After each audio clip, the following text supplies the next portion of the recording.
काफ़ी हैं, 8-9 लोग मारे गए ना। तो ये ज़्यादा थी, कितने 11 लोग। देखो, देखते ही देखते वो लोग सोचे नहीं रहे होंगे, ना ही आप लोग सोच रहे होंगे, लेकिन अचानक काल का धमाका आया और इस दुनिया से वो चले गए। तो उनके लिए उतना दुख नहीं होगा, किसको होगा? जो उनके अपने हैं। कोई भी हो, जिस घर से, परिवार से हम जुड़े होते हैं, जहाँ से प्रेम मिलता है, सहयोग मिलता है, वो यदि यहाँ से चला जाए तो बड़ा दुख होता है। और इतना दुख होता है कि आदमी कभी कभी पागलपन का भी शिकार हो जाता है। कभी कभी कोई तो अपना शरीर ही त्याग देते हैं। एक जगह की घटना है, एक दंपति थे, उनके 2 बच्चे थे। तो उनकी पत्नी है, पानी निकाल रही थी कुएं पर।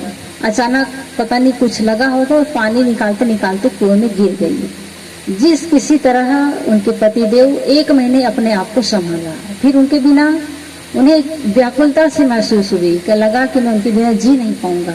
बहुत प्रेम था आपस में।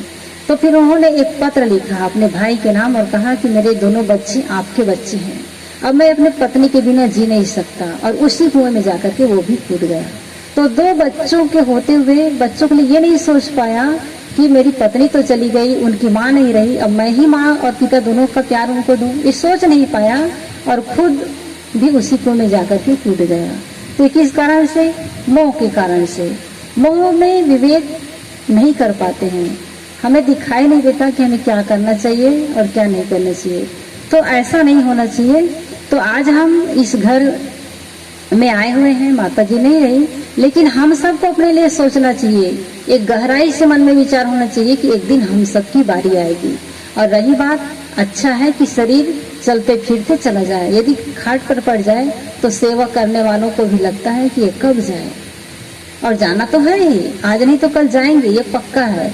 तो इसलिए क्यों ना शरीर के बूढ़ा होते होते हमारा मन भी बूढ़ा हो जाना चाहिए, हमारा मन भी पक जाना चाहिए, हमारे मन से मोह खत्म हो जाना चाहिए और उस दिन की तैयारी करना चाहिए कि एक दिन तो जाना ही है। और सबको यही ध्यान रखना चाहिए कि इस जीवन में जो कोई मिले हुए हैं सबको एक एक करके जाना है, मुझे भी जाना है। तो यहाँ से मोह बना करके न जाऊं, बल्कि विवेक पक्का करके जाऊं। और विवेक जब होगा तो रोना नहीं आता है। जब विवेक नहीं होता है, मोह प्रगाढ़ होता है, तब आंख से आंसू आते हैं। और कुछ देर के लिए, कुछ समय के लिए हमें ऐसी स्थिति का सामना करना पड़े तो अलग है, लेकिन कुछ लोग हैं जीवन भर रोते हैं, किसको? उनको याद करके जो अपने बीच से चले गए हैं। तो ये समझदारी नहीं है। समझदारी इसी में है कि हम अपने मन में बिठा के रखें कि आज तो वो चले गए, अब हमारी बारी है, तो क्यों ना हम अपने जीवन को सजाएं और संवारें।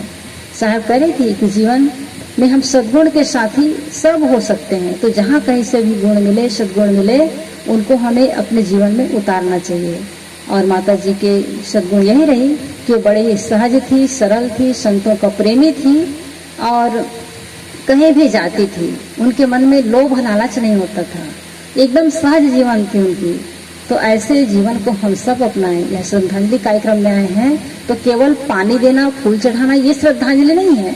असली श्रद्धांजलि है कि कम से कम उनके एक गुणों को हम याद कर लें, उनकी अच्छाई को याद कर लें और उनकी अच्छाइयों के आधार पर हम अपना जीवन जिएं। और इसी के साथ माता जी को श्रद्धांजलि समर्पित करते हुए मैं अपने वाणी को विराम देती हूँ। बोलिए सद्गुरुदेव की जय। संतु भैया आ रहे हैं, कुछ संदेश है क्या?